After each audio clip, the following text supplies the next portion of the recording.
friends, welcome to Tarun IS. Today we will be discussing editorials from the Hindu and Indian Express of 21st of October 2022.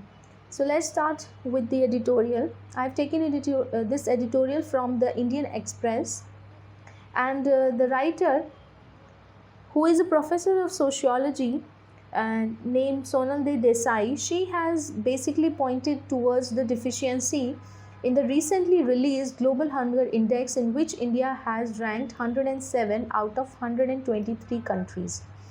So writer points towards whether these indexes are sufficient to measure the progress in any of the indicators by a country or not. So let's see the arguments of the writer. So this is the context that recently the Global Hunger Index was released, and India it ranked 107 out of 123 countries. India's rank dropped from 101 in 2021. So in the year 2021, India was ranked 101, and the year 2022, India has ranked 107. All right. Now basically India has dropped in ranking. So the Indian government, it responded very sharply to the ranking, and the rebuttal rested on many grounds, not just two grounds, but there were many grounds. Writer basically in the beginning of the article points towards the obsession that the international organization may have with these indexes. She talks that these indexes are basically, they are the microspheres, and they combine all indicator into one minuscule reality. Like, this is what the argument of the writer is, that all the data is brought down to very small figures, which is not sufficient to measure the progress, and it's still not sufficient to assess the situation and to understand the reality.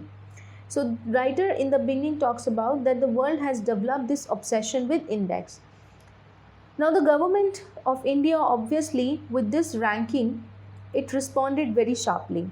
The first argument that the writer says is that the index, it relies on the data from Food and Agriculture Organization, which itself collects data from a survey which is called as Gallup World Poll Survey. Now the writer says that this poll survey is conducted across 3,000 households, and in fact it will be conducted across 1,000 households in smaller countries. Now how can these 3,000 households would indicate the complete reality of a country? So according to the writer, this is insufficient. All right.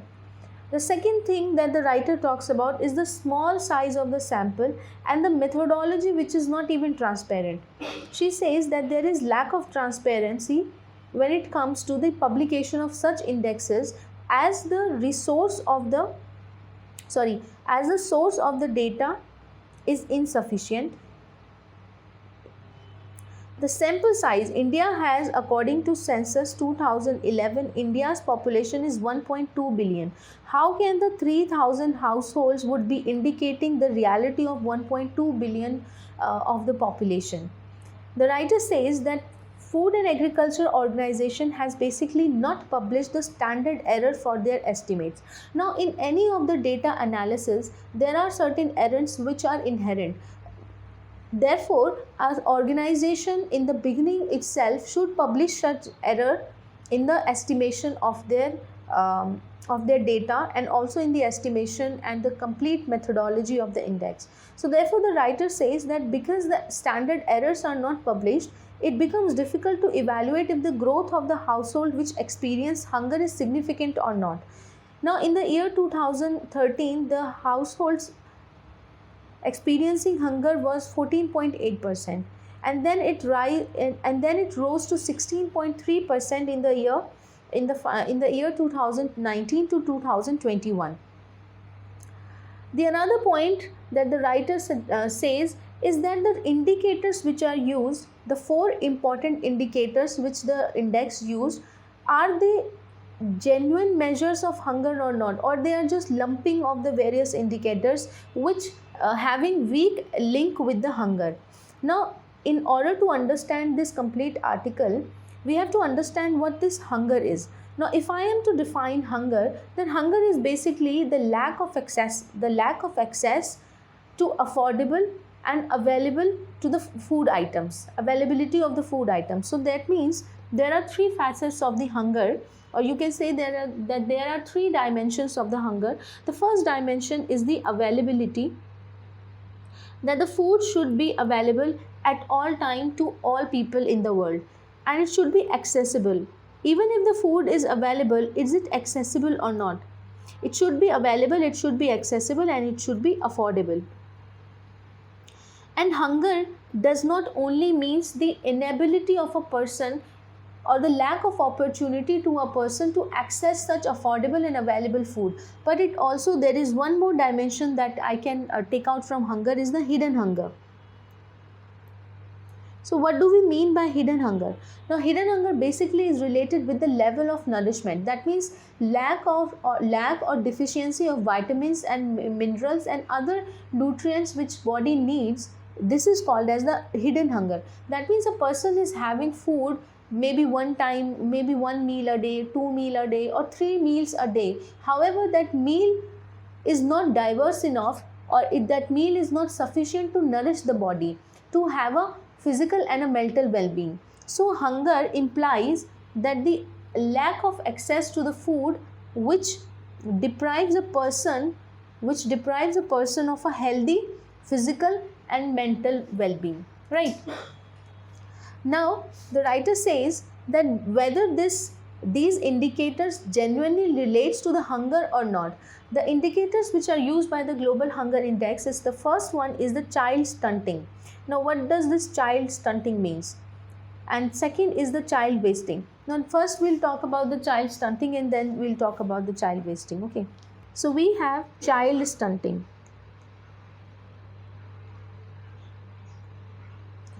Now child stunting basically means that a child does not have height according to the age, right? So height according to age. And child wasting means weight according to height.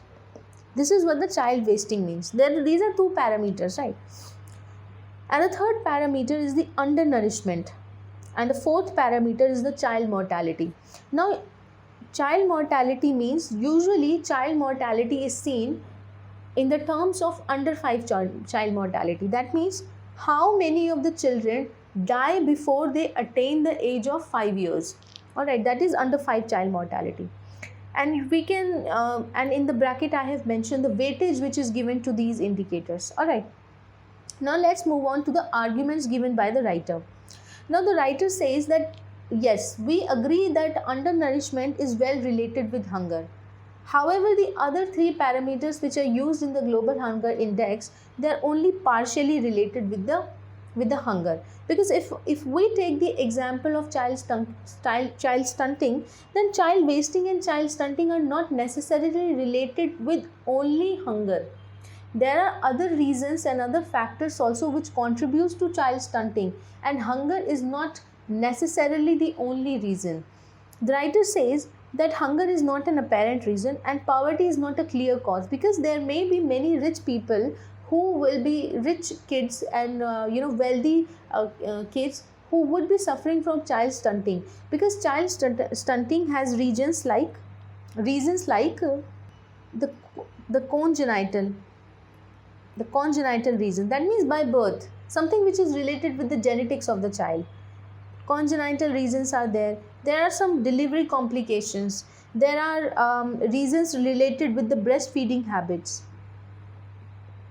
So those children who are not breastfed within the first 6 months of their birth, they usually suffer from certain level of underdevelopment. So child stunting is not only related with the hunger, but there are other factors also which may contribute to the child stunting. And apparently hunger is not the only reason. Then we come to child wasting. Child wasting, that means not attaining height according to the age of the child. Sometimes we notice that there are kids they have attained the age of 14 and 15 years, but they still look like, that probably they are below below the age of puberty, that probably they are 8 or 9 years old. So that means they have not attained sufficient height according to their age. So that is child stunting. And child wasting is not gaining enough weight according to the height, right? So child wasting is not necessarily related with the level of poor nourishment. Sometimes it is possible that a child is taking enough food and diversity of food. However, child wasting also results due to certain child care practices, the sanitation and hygiene. In fact, it has been said that the lack of sanitation and unhygienic conditions causes stunting and wasting. So body is not able to absorb the nutrition that it is taking because of the unhygienic condition and because of the insanitation, right? Then another factor that the writer suggests is the maternal diet during the pregnancy. So there is a cycle. Poverty, we know that poverty has a cycle, and women has a major role to play in it. How? An undernourished mother gives birth to an undernourished child.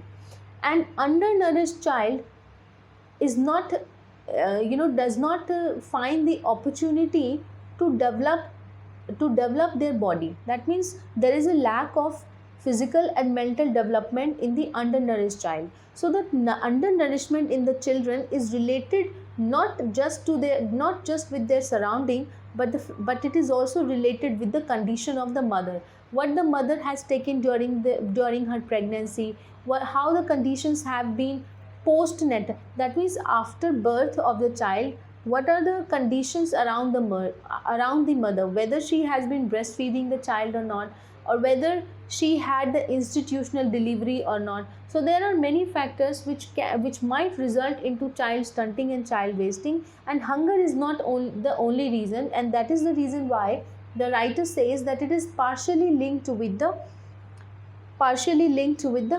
hunger. All right. So far we read the arguments of the writer. So she says that according to the National Family Health Survey, child mortality, under 5 child mortality is 40 per 1000 birth. This is how we measure child mortality. These are related to the poor food intake. This we have already talked about. Now let's come to the data by the Family Health Survey. Now the writer has given this data, and she says that between 1998 to 2021, the child mortality rate has fell from 95 per 1000 to 40 per 1000. So there is a decline in the child mortality, and this is attributed to immunization, hospital delivery, and several other programs that the government of India is undertaking since 1970s and 1990s. For example, 1990s, the government of India launched a major program which is known as the Universal Immunization Program. There is Inter-Child Development Services like ICDS. And recently in the year 2019, the government launched the Poshan Abhiyan, the Beti Bachao, Beti Padhao Abhiyan, which is not just for the education but also for the overall health of the girl child. So Poshan Abhiyan has also been launched. Now this Poshan Abhiyan, it links the health of the mother with that of the child. So the writer says that there has been a decline in the child mortality, and there will be further decline if we are going to carry our work in this sector. Stunting has also declined because of the improved water sanitation and other hygienic and sewage system, and also due to the Swachh Bharat Abhiyan and PM Awas Abhiyan, Awas Yojana, etc. There has been a decline in the stunting from 51.5% to 35.5%.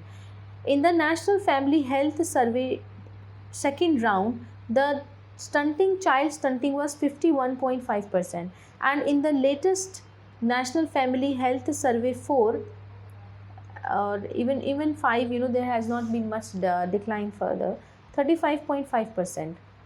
Wasting, however, has not changed, because wasting is related with many factors. India does have the slum population in the urban areas. There is encroachment of the land.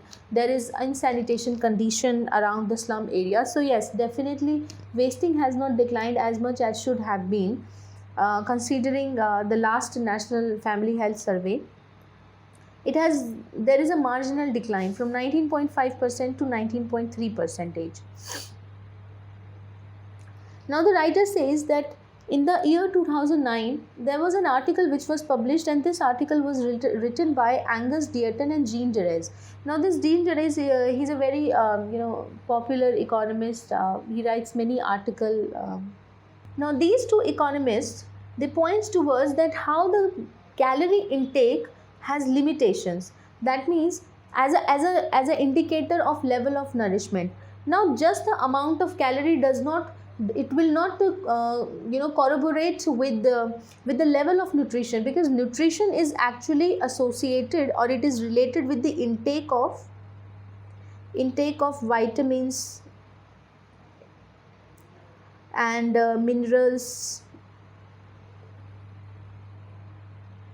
intake of vitamins, minerals, and other macro and micronutrients, etc. So these two writers, they pointed towards that how the calorie intake as a measurement of nourishment has limitations, because they argued that the food deprivation needs to be given close attention, because food deprivation does not only means the lack of access to the food, but it also means lack of access to the vitamins and minerals, fat consumption, diversity in the diet, and breastfeeding.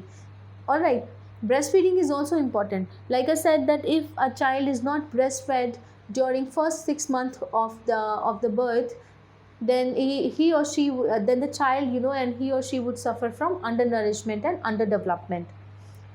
So in conclusion, the writer says that the global hunger index, which was released recently, is riddled with inadequate and poorly described data.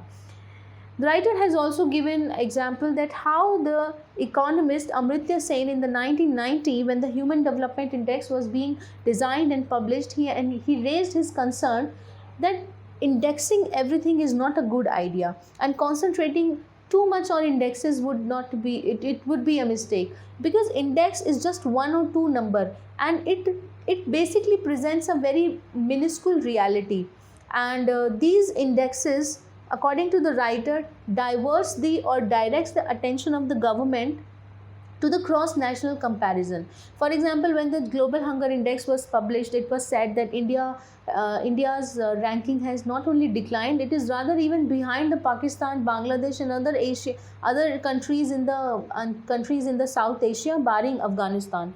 So this is how the cross-national comparisons would arise, and there will be a sort of neglect to the underlying causes. There will be a diversion of attention from the important indicators to these indexes, and that is the reason why these indexing everything is not a good idea. Now this is the second article, and this is also from Indian Express. The writer basically you can relate this article with General Studies paper 3, environment and conservation. Let me just sum up this article, what the writer wants to say. There are not many points from this article. We have already discussed the climate change, and we've already discussed what should be the agenda of the India's G20 presidency, etc. So writer also talks in this context only, and the writer says that since India is going to assume G20 presidency since December 2022, therefore the India, who has already taken many efforts and initiatives when it comes to mitigating the climate change, should make climate change as an important agenda in G20, and not just the climate change as an important agenda, but rather that how the developed countries are responsible for the climate change and the global warming, and they should not only be held responsible, but they should also be held accountable, and they should also fulfill their promise, which was done at the time of Copenhagen meet, of giving 100 100 billions of dollar every year to the developing countries in order to build the technology, etc., which may be utilized for the climate mitigation purposes. So this is what the writer has to say in this article, that how India can leverage its status and its position currently in order to build and in order to drive the initiative towards the sustainable development and climate smart development, and also to take initiatives for the mitigation of the climate change and global warming. So that's it for today. Thank you very much.